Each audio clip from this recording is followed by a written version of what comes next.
Hey guys, and thank you for coming back to the Quality of Life podcast. If you are new to the show, I want to welcome you.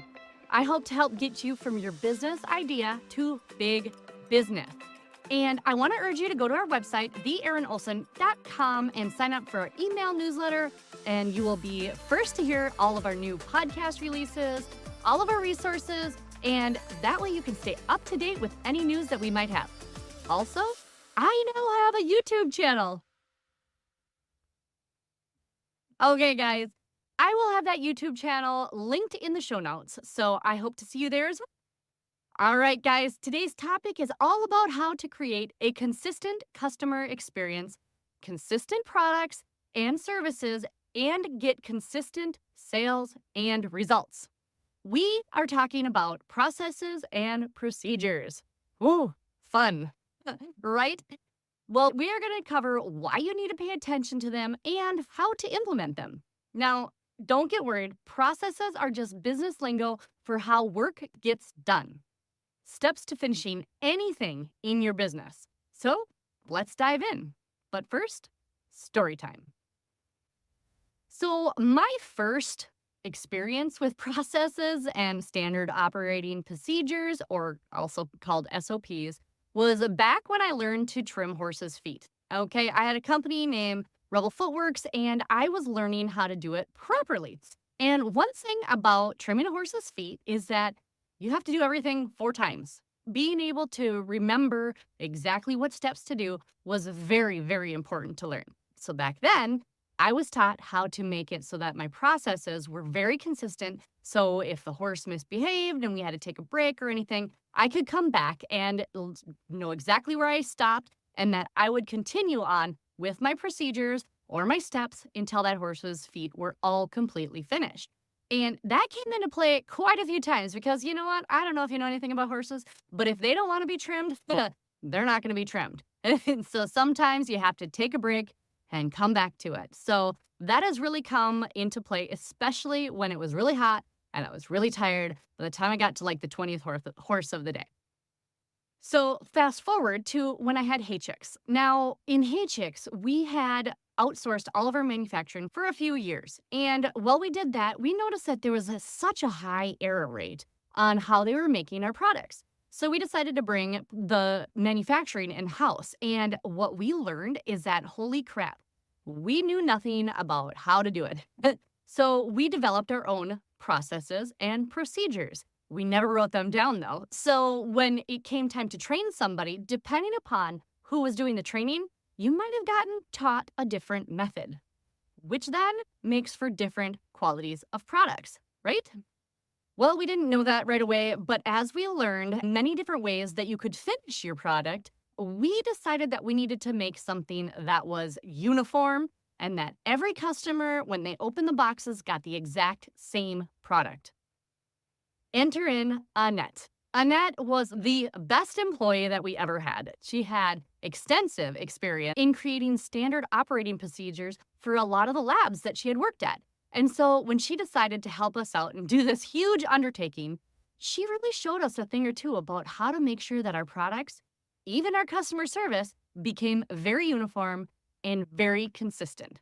So thank you, Annette. I don't get to say it enough, but you are seriously one of my favorites. All right, so back to reality. Now, there are a couple companies that are known for their procedures. One would be Ford Motor Company. Now, why would you say that everybody knows about their procedures? Well, think about the assembly line. Henry Ford invented it, and he implemented it so that every car that came off of that line was exactly the same. Wow, can you imagine how boring it would be to put the same rivet in the same door every day? But hey, it made a consistent product, right? And his company is known for consistency. Another company that is known for having consistent products, well, they may not be the best in the industry, but McDonald's. Now, McDonald's prides themselves on being able to actually take any warm body, any person, and putting them in any spot behind the cashier and being able to have them open a book and see exactly in pictures and words how to do the job that they've been hired to do. Basically, it makes it so anybody can step into any role in the company at any given time. It makes it so smart, but unfortunately, it removes a little bit of the personality, unless, of course, you are one of the ones who is at the window or at the cash register. These two companies have implemented things over the years that have increased their ability to have a consistent product, right? Well, let's talk about how to get that in your product. Why do you need to have processes documented? Well, a number of reasons. For quality control, to make sure that every product that comes out of your business has the exact same quality. Number two, consistency. I know I touched on that, but you have to make sure that all of the products, all of the services are done the same. Because if they are not done with the same high standards, then things start to fall through the crack. This also helps when training your employees so that when each employee is trained, no matter who does the training, they are taught the standard procedures, what is expected of them, and makes their job so much easier. Another reason that you need to document your processes is to help your cost of goods to be kept as low as possible. When you have standard procedures, there are way less errors that are made because when you have your procedures written and they're followed, there are way less mistakes and your cost of goods per product or per service is going to remain pretty close to the exact same, which then helps you save across the board. It also can save you time and money. One thing that we implemented in our procedures at Hey Chix is how long a job should take. Now, there is a little bit of difference in the people that would do the jobs, but them having a guideline helped them to know exactly how much speed it was going to take to do the job well before they had to push it, then quality would suffer. And the last reason that I can think of that you need to implement procedures in your business because checklists ensure that nothing gets forgotten. And let me tell you, without a checklist, you'd be amazed how many things can get forgotten. Okay, so where do you start? First, find a simple process that you can document from start to finish and implement rather easily. Most of the time, I would start with either opening procedures or closing procedures in each area of your business. Another thing you can also do is set up the procedures for how to clean the bathroom because that is something that is very subjective, I've been told, or that I've witnessed. So the best part is that you, as the leader or the owner of the company, you get to determine how you like things done. So you get to determine what processes and procedures to implement. That way, things are done to your standard. Now, what I would do to start implementing this is that I would start with the closing procedures because it's the easiest way to watch somebody without watching like a hawk. And that way, nobody is alarmed that you're watching every step that they do. So I would sit for a few days, maybe a week, and see how the different people would close the building, the office, whatever. And then I would write down the steps. It's very helpful to create checklists of those steps. And once you have this, implement those steps and checklists and use them to be able to do the opening or the closing procedures for a couple of weeks.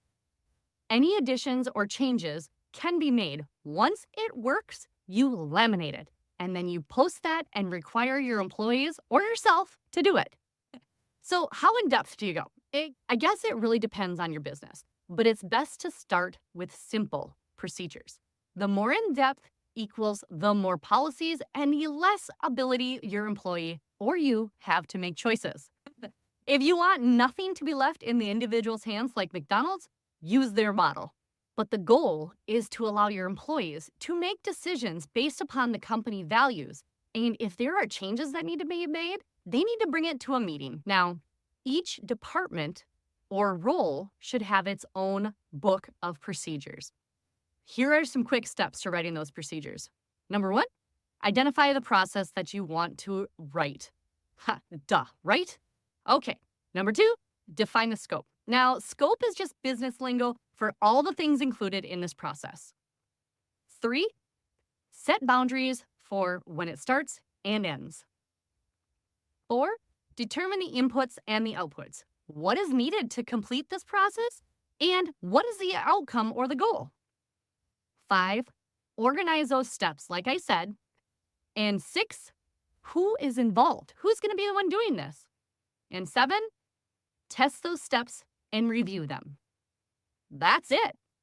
So in every business, different processes are needed for all sorts of different things.